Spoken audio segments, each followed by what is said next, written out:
Buenos días, muy buenos días. Ya las lluvias han cesado un poquito en la capital, pero continúan en todo el territorio nacional, Milicen, y según meteorología, se van a prolongar por 48 horas más. Así que ya ustedes saben, hay que cuidarse para salir a la calle.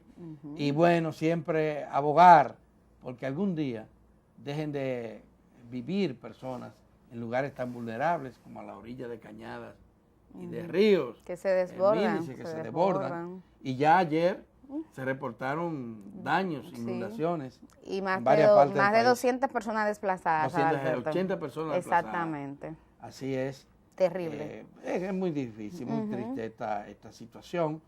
Pero bueno, las lluvias aumentan los caudales de las presas y eso es positivo, porque las presas generan agua para el consumo humano, para la agricultura y para la electricidad. Así es. Gratuita. Sí, sí. Es un combustible gratis. Sí. Que nos lo da la naturaleza. Y que en estos tiempos, cuando hay otros insumos o fuentes para energía como el petróleo que están tan caros, entonces es una bendición para República Dominicana. Una bendición. El tema de las lluvias. Hablaste de petróleo. Ayer se dispararon los precios, no solo del petróleo, sino también del maíz, de la harina de trigo, de la soya, en los mercados internacionales, el sorgo, en los mercados internacionales. En Milicen el petróleo llegó otra vez a los $106 el barril. Óiganme, qué terrible es esta situación. Esto ustedes saben que tiene impacto en la economía local. Aquí han aumentado todos los insumos que se usan para producir alimentos. Incluyendo los fertilizantes, que es así importante de ese sector. Los insecticidas, exactamente. Plaguicidas. Los herbicidas. Sí. También se están incrementando de precio, pero fíjate que el maíz, la soya y el sorgo son alimentos vitales para la industria porcina y avícola, la pecuaria en otras palabras. Es decir, aquí los cerdos que consumimos, los cerdos cuya carne es tan sabrosa y le gusta tanto a la gente, además de estar afectados por una peste que ha hecho que en muchas granjas sean eliminadas, en Milicen ahora tenemos el caso de los alimentos que son muy caros. Así que lamentable tener que dar noticias negativas como estas. Pero está bastante complicado. Sí, ese es el call to action, el llamado a la acción que le podemos dar a la audiencia. Hay que prepararse porque lo que uno ve en temas económicos son tiempos muy difíciles. Ustedes saben que en esto primero hay un antecedente que fue el tema de la pandemia. Luego cuando comienza el mundo a superar la pandemia, entonces viene esta guerra Rusia-Ucrania, que por cierto, Alberto, también ayer llegó a uno de sus momentos más difíciles. Ahora mismo se reporta que Rusia está ya posicionada en la ciudad de Dunbat. Y esto es lo que le transmite ese nerviosismo a los mercados. Informes, por ejemplo, de la FAO, de un banco alemán, hablan de cómo la inflación, Adalberto, y sobre todo el tema de los alimentos, porque siempre lo habíamos dicho. Los primeros efectos que vimos fue sobre todo en el tema del petróleo, que en un momento subió, pero luego se normalizó un poco. Pero ahora ya se está hablando del tema de escasez de alimentos y ahí es la preocupación. Se normalizó en alta, porque estábamos hablando cerca de $100 el barril, el petróleo de referencia. Sí, pero que había pronóstico de que iba a llegar a 125, a 150. Entonces uno decía, oye, $155 el precio del barril del petróleo, pero luego vimos que dentro de esa altura, que fueron un promedio de los 100 y pico, se normalizó, sin embargo ya volvió a subir. Ahora nada se descarta, ya que nos metimos en economía. Mire, si hay que recordar que el Banco Mundial y el Fondo Monetario Internacional ayer reevaluaban la situación del mundo y los pronósticos no son nada satisfactorios. Se habla de problemas serios y en la mayoría de los países del mundo se habla de que 155 países van a tener un estancamiento, una reducción de su crecimiento económico, pues el optimismo que se había creado después de los controles de la pandemia que se habían aplicado y que habían dado resultados positivos en casi todo el mundo, Milicen. Esta es una situación muy complicada, pero muy complicada la que tenemos a nivel económico y social, pero también, sobre todo, a nivel político, porque, oigan esto, la guerra en Ucrania, en términos de bélico, es en Ucrania que se está desarrollando, pero hay muchos temores de que este conflicto se pueda internacionalizar más allá de los efectos económicos que tiene, porque se está hablando inclusive de temores de una tercera guerra mundial. Y si se produjera una tercera guerra mundial, sería con armas químicas. Armas nucleares, claro. Nucleares. Una guerra y nuclear. Esto pues destruiría lo que el mundo ha construido con tanto esfuerzo, con tanto sacrificio y durante tantos años, que ya no sería solo el economía, sería destruir todo el desarrollo alcanzado. Y además, ¿cuántas vidas se perderían? Fíjense, ya en Ucrania se habla de cerca de 50.000 muertos. Sí. En Ucrania. Y millones de refugiados desplazados. Bueno, casi 5 millones. 5 millones ya, oigan eso. Casi 5 millones de refugiados. Y fíjense que la gente que ha estado saliendo de Ucrania son solo mujeres y niños. Sí, porque los hombres no les permiten salir. Han tenido que ir a combatir. Y han tenido que ir a combatir. Que por cierto, han resistido. Bueno, han resistido los que han podido, eso es más simbólico que real. En Milicen, todos los ejércitos resisten, todos los pueblos resisten. Ningún pueblo acepta como bueno y válido que lo invadan militarmente, como ha ocurrido con Ucrania. Pero es que frente a un poderío tan grande como el de Rusia, lo que tuve muchas destrucciones, resistir que, por ejemplo, la capital de Rusia, que los rusos se retiraron. Pero la propaganda te dice que fue derrotado. No, lograron su propósito, que era intimidar a la población. Y que sobre todo desde el punto de vista geopolítico, o sea, el interés de Rusia sobre todo está en la zona este, que es la zona que comienza a dominar a partir de hoy, porque es un territorio donde ya de hecho las naciones que están ahí son pro Rusia. Y la población de hecho demandaba pues que esto se oficializaba, claro, la guerra. Exactamente. Era ir a respaldar a sus aliados. Que esa es la que está en la zona este. Perfecto. Exacto. En toda la zona este, pero estamos hablando de las costas, de los puertos, de la entrada y salida de mercancía. Es una zona estratégica, por eso es un conflicto también geopolítico, no solamente con consecuencias económicas, lamentablemente. Ese tema de la inflación hay que dar el contexto internacional porque no es solamente República Dominicana. Ayer vimos con Apolinar Veloz un panorama de lo que pasa aquí, pero por ejemplo la Unión Europea está reportando inflación como nunca antes había tenido desde su creación. El mismo caso de Estados Unidos, mucha presión tiene la FED, que es lo que sería el Banco Central de allá, en relación a cómo enfrentar este tema de la inflación y que no implique una recesión económica. O sea, está todo el mundo con la mano en la cabeza. La situación es bien difícil, bien complicada.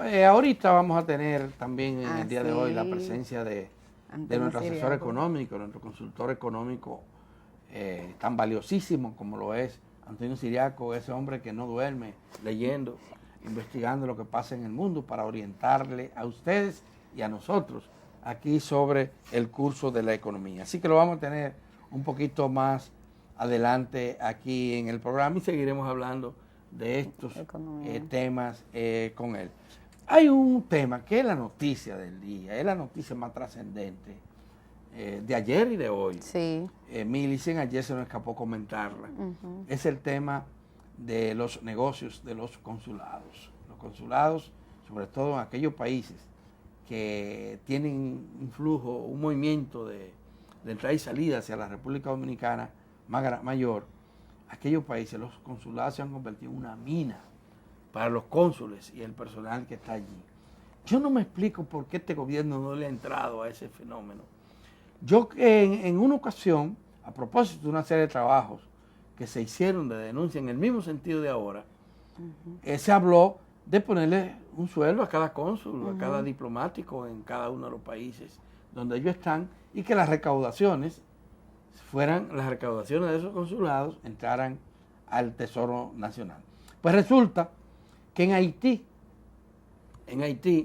según denuncias periodísticas, trabajo de investigación periodística, en Haití los cónsules se embolsillan casi más de 3.000 millones de pesos, de dólares.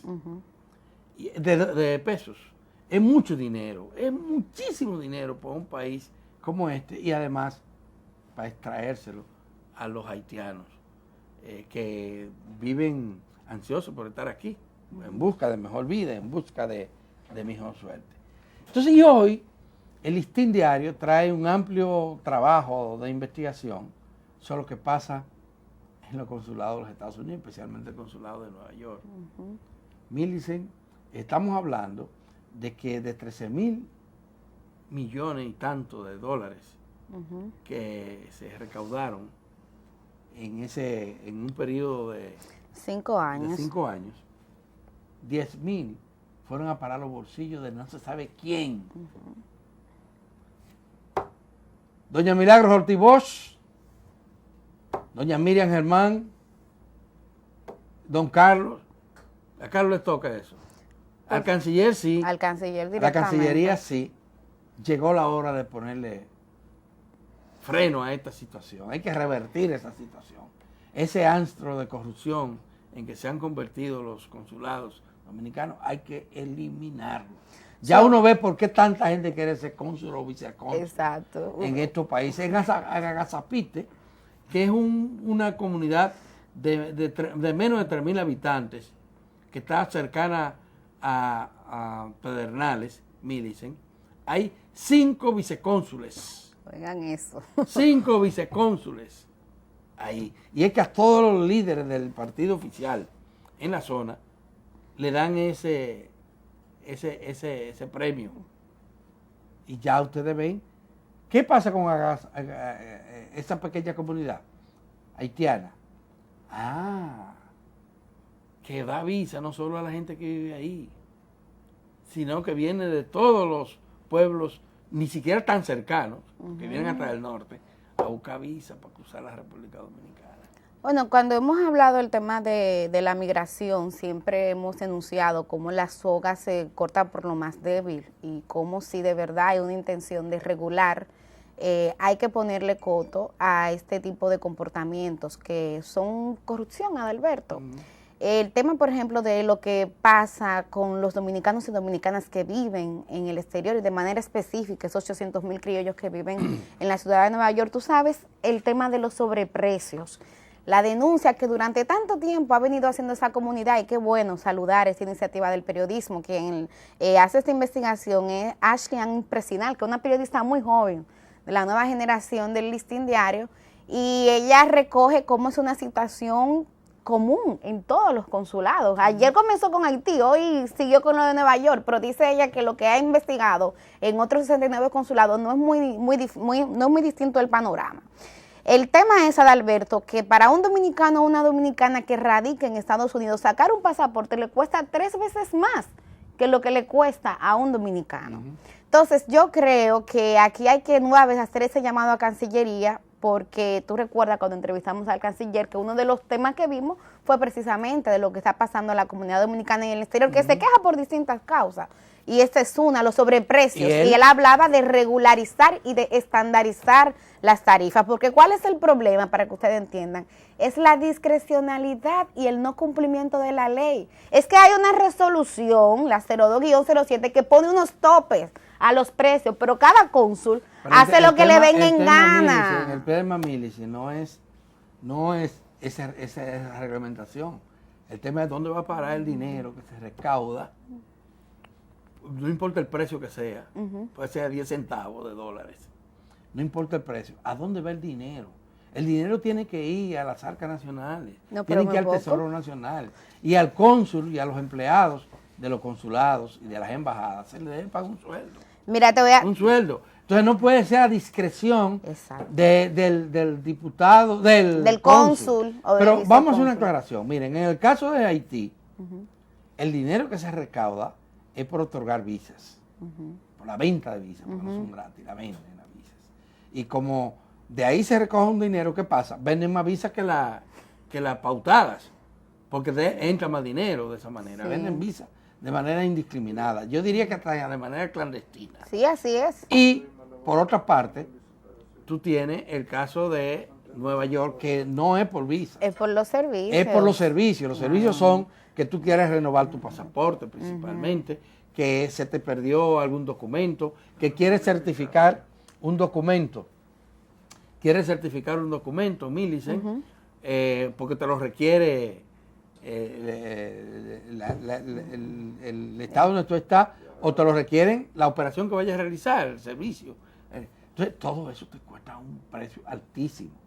El tema es ese, porque probablemente estén ceñidos a las regulaciones en términos de Pero no precio. no lo están. Y yo digo que comienza por ahí, porque es que si tú estás violando la resolución y cobras más, mientras más tú cobras, entonces más dinero ilegal puede haber. Por ejemplo, en el caso de Haití, tú dabas el dato, mira, entre el 2015 y 2020 se recaudaron 79 millones de dólares. ¿Y cuánto le llegaron al Estado Dominicano? Es decir, a ustedes y a nosotros de eso. Apenas 11 millones. Sí. ¿Qué pasó con el resto? Multiplique los 11 millones de dólares por 56.